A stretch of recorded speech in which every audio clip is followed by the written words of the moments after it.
रावण, ये नाम सुनते ही हम में से ज्यादातर लोगों की आंखों के सामने एक क्रूर और अहंकारी असुर राजा सामने आता है, जिसने माता सीता का हरण किया था, जिसने भगवान राम के साथ युद्ध किया और जिसने अपने ही भाई को अपमानित करके लंका से बाहर फेंक दिया था। लेकिन क्या रामायण में बताई गई सारी घटनाएं रावण के पूरे व्यक्तित्व को दर्शाती है? हम रावण के बारे में जो भी आज तक टीवी पर देखते और सुनते आए हैं, वे रावण के जीवन का मात्र एक छोटा सा हिस्सा है। रावण की ऐसी बहुत सी कहानियां हैं जिनका जिक्र रामायण में कहीं नहीं हुआ है। तो आइए रावण की उन्हीं अनसुनी कहानियों के बारे में आज की वीडियो में जानते हैं। कहा जाता है विष्णु जी के लोक वैकुंठ धाम में जय और विजय नाम के दो द्वारपाल थे।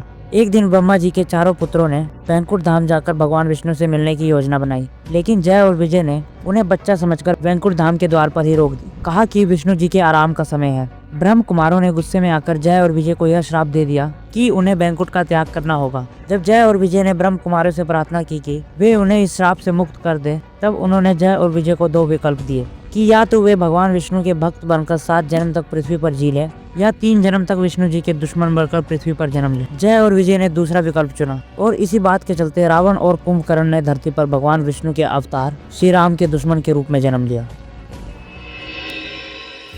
रावण जन्म से ही आधा राक्षस और आधा ब्राह्मण था। वह ऋषि विशीर का पुत्र था, जो कि एक ब्राह्मण थे, और उनकी माँ कैकसी एक क्षत्रिय राक्षसी थी। इस वजह से रावण में अपनी माँ की तरफ से राक्षसों के गुण और पिता की तरफ से ब्राह्मण की तेज बुद्धि। और बस यही नहीं, रावण ब्रह्मा जी का परपोता था। रावण के दादा ऋषि पुलत थे, जो कि ब्रह्मा जी के 10 मनोपुत्रों में से एक है। रावण का नाम जन्म से ही रावण नहीं था, बल्कि दशानन था।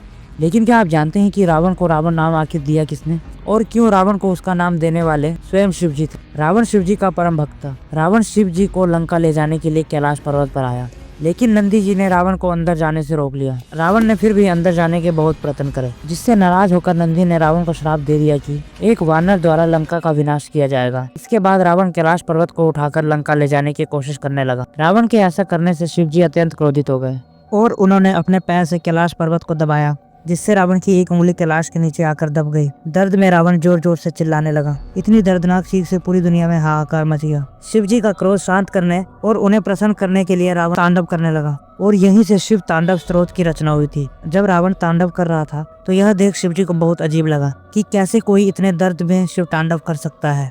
और उसी समय शिव जी ने रावण को रावण नाम दे दिया, जिसका मतलब है तेज आवाज में दहाड़ना। शिव तांडव से प्रसन्न होकर शिव जी ने रावण को दर्द से मुक्त कर दिया और उसे एक तलवार भेंट करी। जैसा कि आप सभी को पता है कि रावण के 10 सिर थे, लेकिन रावण के 10 सर क्यों थे, या असल में उसके 10 सर थे भी या नहीं, आइए जानते हैं। रावण के 10 सर होने के पीछे 3 अलग अलग फैक्ट्स बताए गए हैं। उसमें से पहला यह है कि रावण ने शिव जी की घोर तपस्या करी थी और भक्ति भाव में अपना सर काटकर उन्हें समर्पित किया था। जैसे ही वह अपना एक सर काटता, उसका दूसरा सर निकल आता था। ऐसा ही करते करते रावण ने 10 बार अपना सिर काटकर समर्पित कर दिया, जिससे शिव जी रावण की तपस्या से प्रसन्न हुए और उसे दशानन होने का वरदान दिया। दूसरा फैक्ट यह है कि रावण की माता ने उसे 9 मणियों से बनी एक माला दी थी, जिसमें उसका सिर दिखता था, जिससे एक भ्रम पैदा होता था कि उसका एक नहीं बल्कि 10 सिर है। और तीसरा फैक्ट यह है कि उसने 6 शास्त्रों और 4 वेदों पर महारत हासिल कर ली थी। किसी एक मस्तक के लिए इतना ज्ञान होना अविश्वसनीय है। कहा जाता है इसी वजह से रावण की 10 सर की कथा प्रचलित हुई। रावण ने ब्रह्मा जी से अमर होने का वरदान मांगा, जिसे ब्रह्मा जी ने देने से मना कर दिया, लेकिन उन्होंने रावण को एक दिव्य अमृत पिला दी थी, जो उसे अमर बना देगा। रावण के नाभि के नीचे अमृत जमा था, और जब तक यह रहता तब तक उसे पराजित नहीं किया जा सकता था। रावण ने ब्रह्मा जी से एक वरदान प्राप्त करा था, और वह था कि कोई भी देवता, दानव या किन्नर उसे मार न सके। और अपने अहंकार में उसने मनुष्य का जिक्र भी नहीं किया, और इसी वजह से रावण विष्णु जी के मनुष्य अवतार श्री राम के द्वारा मारा गया। जैसा कि हमने आपको बताया कि रावण आधा ब्राह्मण और आधा राक्षस था। जब हनुमान जी और उनकी सेना लंका तक पहुंचने के लिए पुल बना रही थी, तब उन्हें भगवान शिव की आशीर्वाद की जरूरत थी, और इसके लिए उन्होंने एक यज्ञ रखवाया था, जो एक ज्ञानी ब्राह्मण ही कर सकता था। और हम सभी यह जानते हैं कि पूरे ब्रह्मांड में भगवान शिव का सबसे बड़ा भक्त और कोई नहीं, स्वयं रावण ही था। और यज्ञ करने के लिए रावण, जो आधा ब्राह्मण था, सबसे योग्य था। यज्ञ करने के लिए भगवान राम ने रावण को निमंत्रण दिया, और यह सुनकर आपको हैरानी होगी कि रावण ने उस निमंत्रण को ठुकराया नहीं, और राम जी के लिए यह यज्ञ स्वयं किया, और तो और राम जी को अपना आशीर्वाद भी दिया। इसी वजह से राम सेतु पुल का निर्माण हो पाया, जिससे कि वानर सेना लंका पहुंच पाई।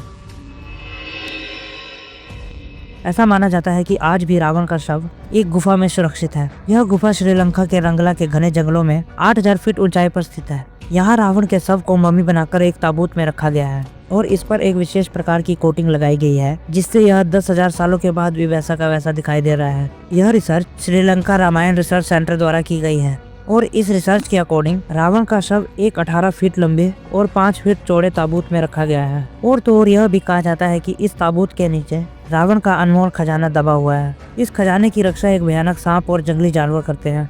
रिसर्च टीम का यह भी कहना है कि जब भी वह गुफा के पास जाने की कोशिश करते थे तो अचानक से वहां का मौसम बदल जाता था और कई बार पेड़ पौधे अपनी जगह बदल लेते थे। आसपास रहने वाले लोगों का कहना यह है कि इस ताबूत को मंत्रों के द्वारा सुरक्षित किया गया है, इसीलिए इसे खोलना असंभव है। ऐसा माना जाता है कि जब भगवान राम ने रावण के वध किया तब उन्होंने रावण का शव विभीषण को सौंप दिया था, लेकिन विभीषण ने राज्य सिंहासन ग्रहण करने की जल्दबाजी में रावण का अंतिम संस्कार नहीं किया और शव वहीं छोड़ दिया। जिसके बाद नागलोक के लोग रावण के शव को अपने साथ ले गए, क्योंकि उनका मानना था कि वे रावण को पुनर्जीवित कर सकते हैं, लेकिन ऐसा नहीं हुआ। इसके बाद उन्होंने रावण के शव को सुरक्षित करने के लिए उसे एक ताबूत में बंद कर गुफा में रख दिया।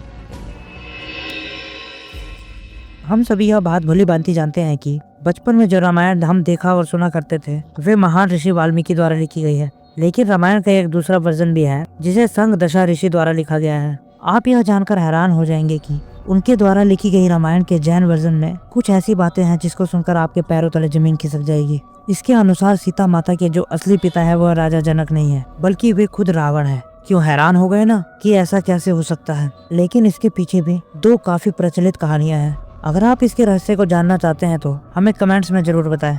हम आपके लिए इस रहस्य के ऊपर अलग से डिटेल्ड वीडियो बनाएंगे। तो आज की वीडियो के लिए बस इतना ही। अगर आपको ये वीडियो पसंद आई तो वीडियो को लाइक करें, शेयर करें और ऐसे ही इंटरेस्टिंग कंटेंट के लिए हमारे चैनल फैक्ट फाइंडर्स को सब्सक्राइब करना ना भूलें।